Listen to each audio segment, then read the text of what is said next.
Thank you very much, everybody. It's a great honor to have Prime Minister Mark Carney with us. As you know, just a few days ago, he won a very big election in Canada.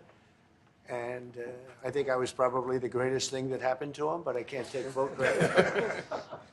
His party was losing by a lot, and he ended up winning. So I really want to congratulate him. It was probably one of the greatest comebacks in the history of politics, maybe even greater than mine. You know? But I want to just congratulate you. That was a great election, actually. We were watching it with interest, and I think Canada chose a very talented person, a very good person, because we spoke before the election quite a few times. And it's an honor to have you at the White House and the Oval Office. And you see the new and improved Oval Office as it becomes more and more beautiful with love. You know, we handle it with great love and 24-karat gold. That always helps, too. Right? But it's been a lot of fun. We're going over some of the beautiful pictures that were stored in the vaults that were for many, many years, in some cases over 100 years. They were stored in vaults of the great presidents, or almost great presidents, all having a reason for being up, every one of them. So it's very interesting. But I just want to congratulate you, and ran a really great race. I watched the debate. I thought you were excellent. And I think we have a lot of things in common. We have some tough points to go over, and that'll be fine. We're going to also be discussing Ukraine, Russia, the war, because Mark wants it ended as quickly as I do. I think it has to end.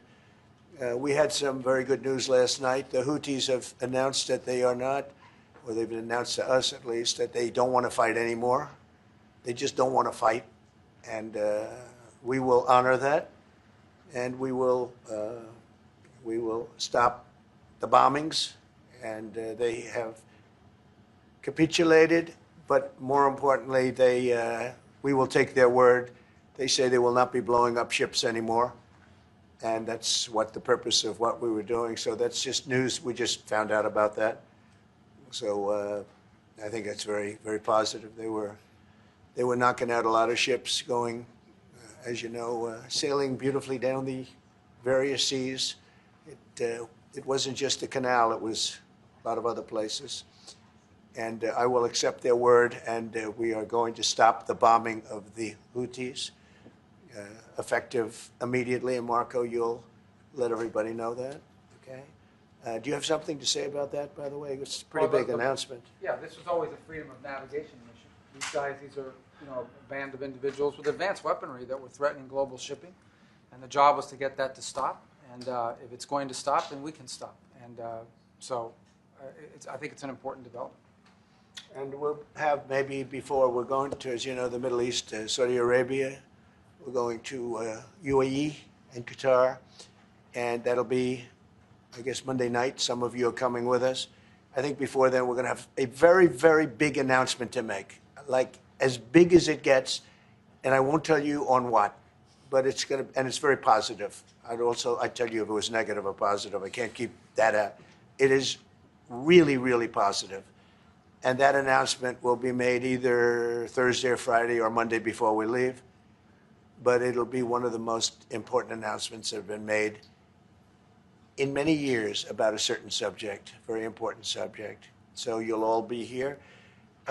Mark, would you like to say a few words? Well, thank you, Mr. President. I'm on the edge of my seat, actually, for the big announcement. But thank you for your hospitality and above all, for your leadership. You're a transformational president, focus on the economy with a relentless focus on the American worker, securing your borders, ending the scourge of fentanyl and other opioids, and securing the world. And I've been elected with my colleagues here. With the help of my colleagues here, I'm going to spread the credit to transform Canada with a similar focus on the economy, securing our borders, again on fentanyl, much greater focus on defense and security, securing the Arctic and developing the Arctic. And the history of Canada and the U.S. is we're stronger when we work together, and there's many opportunities to work together. And I look forward to addressing some of those issues that we have, but also finding those areas of mutual cooperation so we can move forward. That's great. Very nice. Thank you very much. It's a very nice statement. Mr. President, Anybody? Mr. President, is USMCA dead? No, it was actually very effective, and it's still very effective, but people have to follow it. So, that's been a problem. People haven't followed it. But it was a transitional step a little bit, and as you know, it terminates fairly shortly. It gets renegotiated very shortly. But I thought it was a very positive step from NAFTA. NAFTA was the worst trade deal in the history of our country, probably in the history of the world. And this was a transitional deal, and we'll see what happens. We're going to be starting to possibly renegotiate that if it's even necessary. I don't know that it's necessary anymore, but it served a very good purpose. And the biggest purpose it served is we got rid of NAFTA. NAFTA was a very unfair deal for the United States. Very, very terrible deal. It should have never been made. It was made many years ago, but it should have never been made. Yeah. Mr. President, Canada and the United States, would you like to see your first trade deal be with Canada, our neighbors in the world? I would love that. Look, I have a lot of respect for this man, and I watched him come up, in a sense, through the ranks when he wasn't given much of a chance, and he ran a really great campaign. He did a really great debate. I think that debate was very helpful. I was going to raise my hand. I don't know if that's good or bad. I shouldn't say that. That might hurt you. But no, he ran a really great election, I thought. And yeah, something could happen. Something could happen. Yeah, please. What's the top concession you want out of Canada? The top concession you want out of Canada? Concession? Yes. Friendship. But that's not a concession. No, we're going to be friends with Canada. Regardless of anything, we're going to be friends with Canada. Canada is a very special place to me. I know so many people that live in Canada. My parents had relatives that lived in Canada, my mother in particular. And no, I love Canada. I have a lot of respect for the Canadians. Wayne Gretzky, I mean, how good, the great one.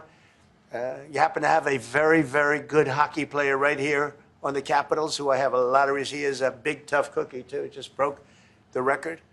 And he's a great guy, and we had the team here, and I got to know a lot of the players. But now Canada is a very special place. Yeah, please. Mr. President, and Mr. Prime Minister, I'd like to get your response to this too. Mr. President, you have said that Canada should become the 51st state. Yeah. No. Well, I still believe that, but it takes two to tango, right? But no, I do. I mean, I believe it would be a massive tax cut for the Canadian citizens. You get free military, you get tremendous medical cares and other things. There would be a lot of advantages, but it would be a massive tax cut. And it's also a beautiful, as a real estate developer, I'm a real estate developer at heart. When you get rid of that artificially drawn line, somebody drew that line many years ago with like a ruler, just a straight line right across the top of the country. When you look at that beautiful formation when it's together, I'm a very artistic person, but when I looked at that beauty, I said that's the way it was meant to be. But I do feel it's much better for Canada, but we're not going to be discussing that unless somebody wants to discuss it. I think that there are tremendous benefits to the Canadian citizens, tremendously lower taxes, free military, which honestly we give you essentially anyway because we're protecting Canada if you ever had a problem. But I think it would really be a wonderful marriage because it's two places that get along very well. They like each other a lot. Well, if I may, as you know from real estate, there are some places that are never for sale. That's true. We're sitting in one right now, Buckingham Palace that you visited as well. That's true. And having met with the owners of Canada over the course of the campaign last several months, it's not for sale, won't be for sale ever. But the opportunity is in the partnership and what we can build together. We have done that in the past, and part of that, as the president just said, is with respect to our own security. And my government is committed for a step change in our investment in Canadian security and our partnership, and I'll say this as well, that the president has revitalized international security, revitalized NATO, and us playing our full weight in NATO, and that will be part of it. True. And they have, I must say, Canada is stepping up the military participation because Mark knew, they were low, and now they're stepping it up, and that's a very important thing. But never say never. Never say never. What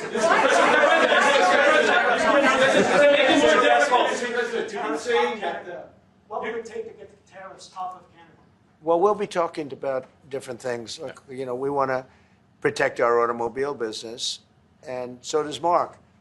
But we want to make the automobiles, and we want to, we have a tremendous abundance of energy, more than any country. We have, just in Alaska alone, Anwar's been reopened now. Anwar is probably the largest find anywhere in the world. They say it's larger than Saudi Arabia. I don't know, but it's a lot. But we have tremendous amounts of energy. Other countries don't. We're both lucky in that way. They have energy. We have energy. We have more than we can ever use and more than we could ever sell, actually. And you have the same thing.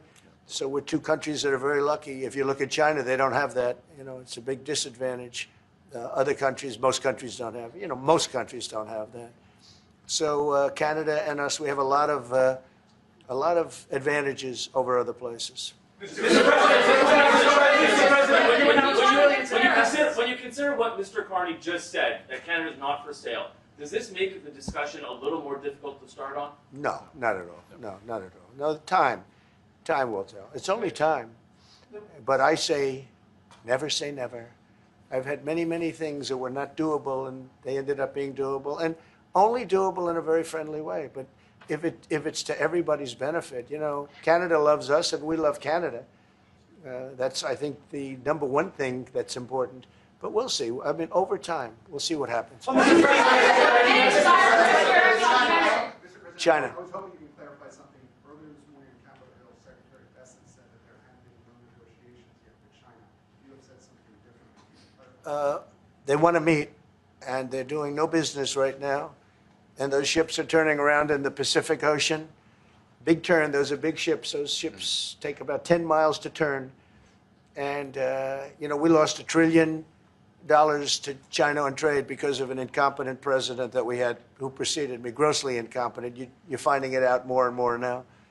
And by not trading, we're losing nothing. So we're saving $1 trillion. It's a lot.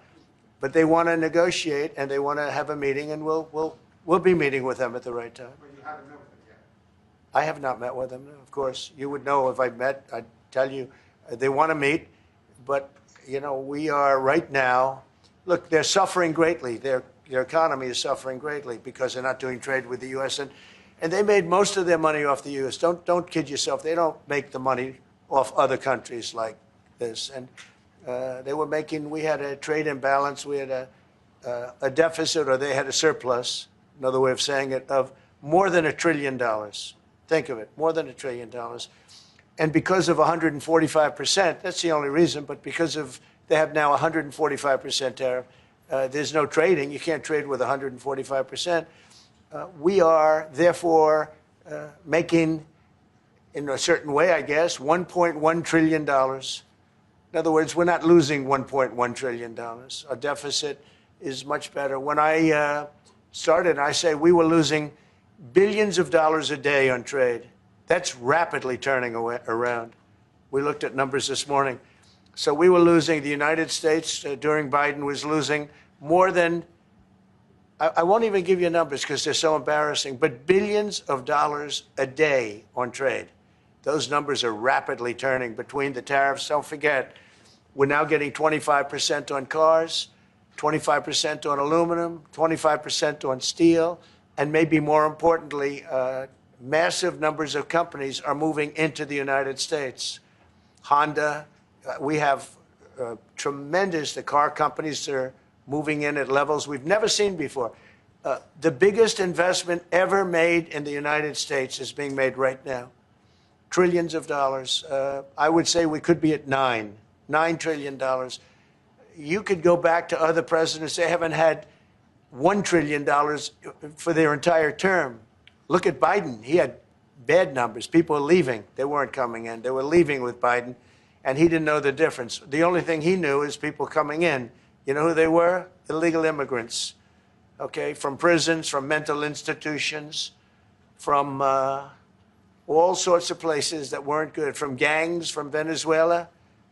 They were coming in and they were criminals and murderers. 11,888 people that murdered, and at least half of them murdered more than one person. This is what Biden led into our country. I'm bringing in big companies. We have Apple is investing $500 billion. We have Jensen, as you know, is going to be 500 biggest chip maker, or chip thinker, I call him. He's really a thinker more than a maker. But we also have the maker, Mr. Wei. I get to know them all in the last, it was a cram course. But they're all moving into America because of the tariffs. And I don't think people have appreciated it. Some people do, some of the smart people do. So we have more money coming in. It's really an amazing thing. We have more money being invested in the United States now than at any time ever before in our history, and it's not even close. And I think the real number could be 9 or 10 trillion. We don't know everybody that's doing it. We have many. I just heard about a plant that's being built right now, a very, very top-of-the-line company, and they didn't come to the White House. They're just doing it because they're making it, because if they build here, there are no tariffs. And this is the big market. This is the market. That sets us apart from it. This is the market where everyone wants to be. Now, if I didn't come here and do this, all of a sudden we wouldn't be the market where everyone wants to be. So we were able to do it in time. But we're going to have a great announcement. And I'm not necessarily saying it's on trade. Going to the beginning, we're going to have a great announcement over the next few days, an announcement that will be so incredible, so positive. And I'm not saying, I don't want you to think it's necessarily on trade. Just to finish, we also have a situation, because everyone says, when are you going to sign deals? We don't have to sign deals. We could sign 25 deals right now, Howard, if we wanted. We don't have to sign deals. They have to sign deals with us. They want a piece of our market. We don't want a piece of their market. We don't care about their market. They want a piece of our market. So we can just sit down, and I'll do this at some point over the next 2 weeks, and I'll sit with Howard and Scott and with our great vice president, who has done a really good job. We have some good news to report on a lot of fronts. But JD will be there, and Marco, and we're going to sit down, and we're going to put very fair numbers down, and we're going to say, here's what this country, what we want, and congratulations, we have a deal. And they'll either say, great, and they'll start shopping, or they'll say, not good, we're not going to do it. I said, that's okay, you don't have to shop. Now, we may think, well, they have a right, that maybe we were a little bit wrong, so we'll adjust it. And then you people will say, oh, it's so chaotic. No, we're flexible. But we'll sit down, and we'll, at some point, in some cases, we'll sign some deals. It's much less important than what I'm talking about. For the most part, we're just going to put down a number and say, this is what you're going to pay to shop. And it's going to be a very fair number. It'll be a low number. We're not looking to hurt countries. We want to help countries. We want to be friendly with countries. But you keep writing about deals. When are we going to sign? When? It's very simple. We're going to say, in some cases, we want you to open up your country. In some cases, we want you to drop your tariffs. I mean, India, as an example, has one of the highest tariffs in the world. We're not going to put up with that. And they've agreed already to drop it. They'll drop it to nothing.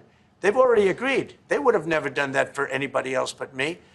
So we're going to put down some numbers, and we're going to say our country is open for business. And they're going to come in, and they're going to pay for the privilege of being able to shop in the United States of America. It's very simple. It's very simple.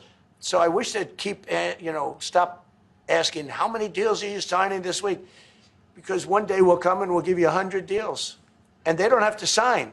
All they have to do is say, oh, we'll start sending our ships right now to pick up whatever we want or to bring whatever we want. It's very, very simple. And I think my people haven't made it clear. We will sign some deals, but much bigger than that is we're going to put down the price that people are going to have to pay to shop in the United States. Think of us as a super luxury store, a store that has the goods. You're going to come and you're going to pay a price, and we're going to give you a very good price. We're going to make very good deals. And in some cases, we'll adjust. But that's where it is. And we've been ripped off by everybody for 50 years,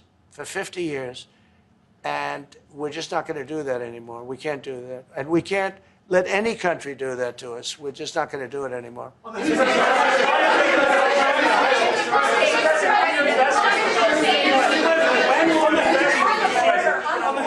you tell us a bit more about the deal that you've reached with the Houthis? No, it's not a deal. They've said, please don't bomb us anymore, and we're not going to attack your ships. And where did you hear about that? It doesn't matter where I hear it. The very good source, I could tell you. Very, very good source. Would you say, Marco? I would say pretty good, right, JD? A very good source. No, they don't want to be. They don't want to be. They don't want to be bombed anymore. You know, I sort of thought that would happen. No, no, behind you, please. Clarifying something you said on USMCA, is the U.S. prepared to walk away from that pact? For what pact? USMCA. No. It's fine. It's there. It's good. We use it for certain things. It's there. We have the USMCA is a good deal for everybody. I won't say this about Mark, but I didn't like his predecessor. I didn't like a person that worked for. She was terrible, actually. She was a terrible person, and she really hurt that deal very badly because she tried to take advantage of the deal and she didn't get away with it. You know who I'm talking about.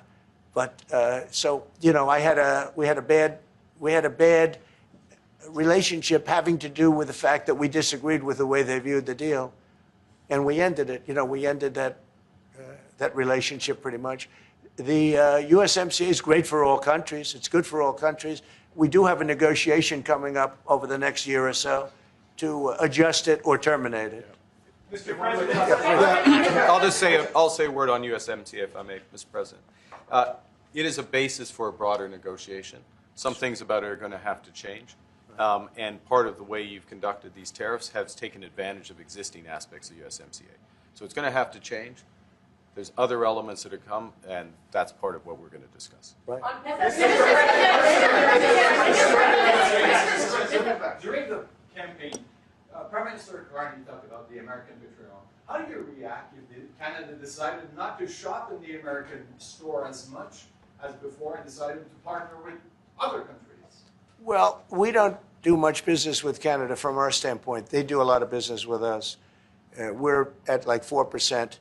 And usually those things don't last very long. You know, we have great things, great product. The kind of product we sell, nobody else can sell, including military. Look, we make the best military equipment in the world, and Canada buys our military equipment, which we appreciate. But we make the best military equipment in the world by far. The missiles, the submarines, everything. Everything we have is really top notch.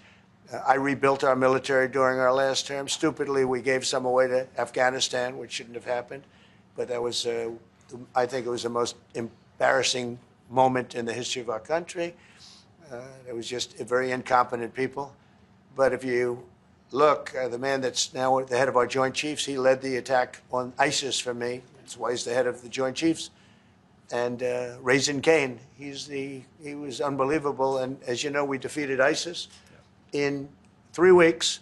It was supposed to take 5 years. We did it in 3 weeks. And he ran the campaign. I said, I like him.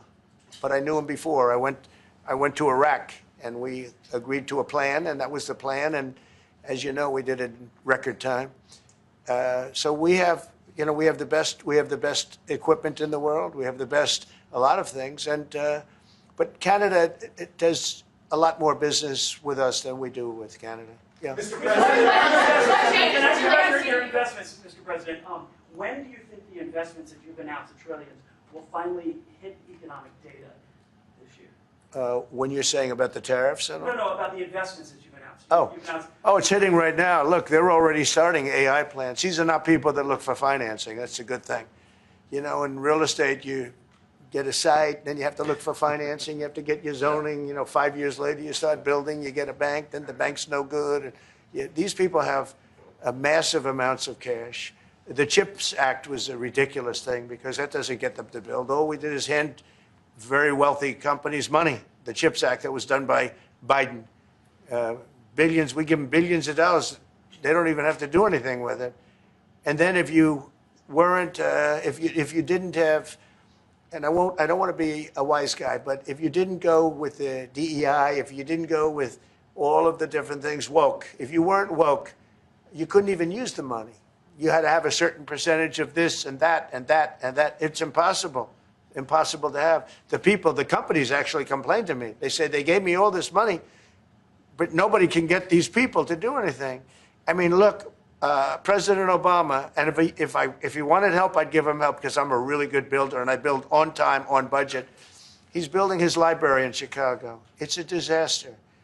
And he said something to the effect, I only want DEI, I only want woke. He wants woke people to build it. Well, he got woke people, and they have massive cost overruns. The job is stopped. I don't know. It's a disaster. And I don't like that happening because I think it's bad for the presidency that a thing like that should happen. He's got a library that's a disaster. And he wanted to be very politically correct, and he didn't use good, hard, tough, mean construction workers that I love, Marco. I love those construction workers. But he didn't want construction workers. He wanted people that like never did it before, and he's got a disaster in his hands.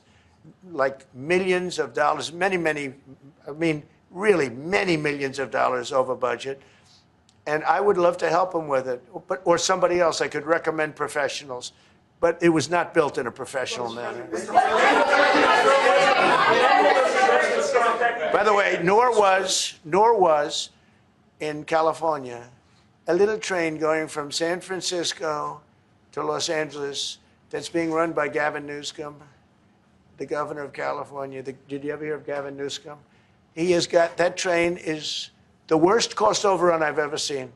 It's like totally out of control. So then they said, all right, we won't go into San Francisco. We'll stop 25 miles short.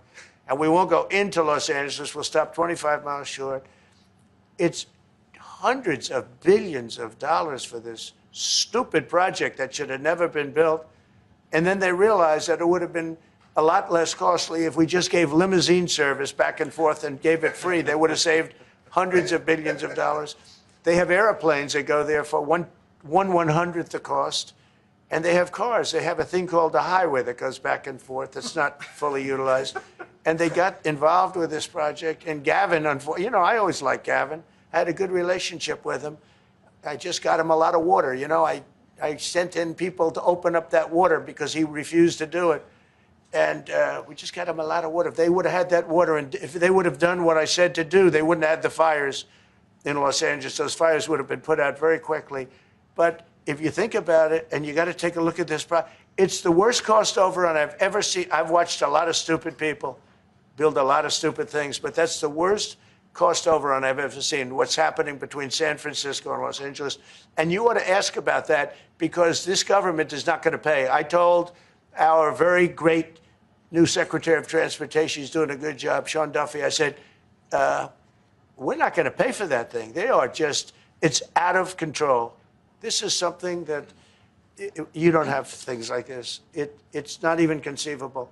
Like 30 times over budget, 30 times. It's the craziest thing and now it's hundreds of, it was supposed to be a simple train. And I think the media should take a look at it. And I'd love him to run for president on the other side. I'd love to see that. But I don't think he's going to be running because that one project alone, well, that and the fires and a lot of other things, pretty much put him out of the race. Mr. President, what changes would you like to see to the USMCA? Or what changes would you like to make? We're going to work on some subtle changes, maybe. I don't even know if we're going to be dealing with the USMCA. We're dealing more with concepts right now. Look, right now, we're doing trade. We have trade. They're paying a tariff on cars and steel and aluminum. And I think we have a baseline of 10% or something like that for the tariffs. But we're getting along very well. Right now, going no further, but we have an agreement. We did something with even parts. You want to discuss that, Howard, with respect to Canada, which helps Canada out? Sure. So we've made an arrangement with the car companies that 15% of their USMCA parts are included, and then 15% of foreign parts from the manufactured suggested retail price are not tariffed to help domestic manufacturing really thrive. So it gave them a chance to be able to build their car parts factories if they're going to. A lot of these companies already have factories, and what they have to do is just fill them out. But they're able to build them in the United States, so we gave them a pretty substantial period of time. Just to clarify, Mr. President, is there anything the Prime Minister can say to you today to change your mind on tariffing Canada? Tariffing cars? Tariffing Canada. Is there anything he could say to you in the course of your meeting get you to lift tariffs on Canada? No, Why not? just the way it is. What's Well, your first state? Yeah. If Canadians don't want it, would you respect that? Sure, I would.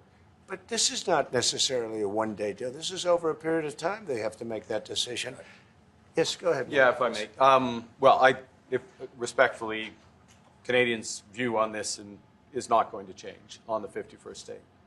Secondly, we are the largest client of the United States in the totality of all the goods. So we are the largest client of the United States. We have a tremendous auto sector between the two of us, and the changes that made have been helpful. 50% of a car that comes from Canada is American. That's not like anywhere else in the world. And to your question about is there one thing? No, this is a bigger discussion. There are much bigger forces involved, and this will take some time and some discussions, and that's why we're here, to have those discussions, and that is represented by who's sitting around the table. See, the conflict is, and this is very friendly. We're not. This is not going to be like we had another little blow up with somebody else. That was a much different. This is a very friendly conversation, but we want to make our own cars. We don't really want cars from Canada, and we put tariffs on cars from Canada, and at a certain point, it won't make economic sense for Canada to build those cars. And we don't want steel from Canada because we're making our own steel, and we're having massive steel plants being built right now as we speak.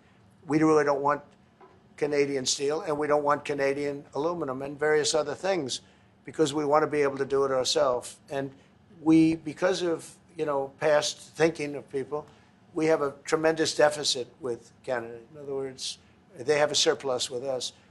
And there's no reason for us to be subsidizing Canada. Canada's a place that will have to be able to take care of itself economically.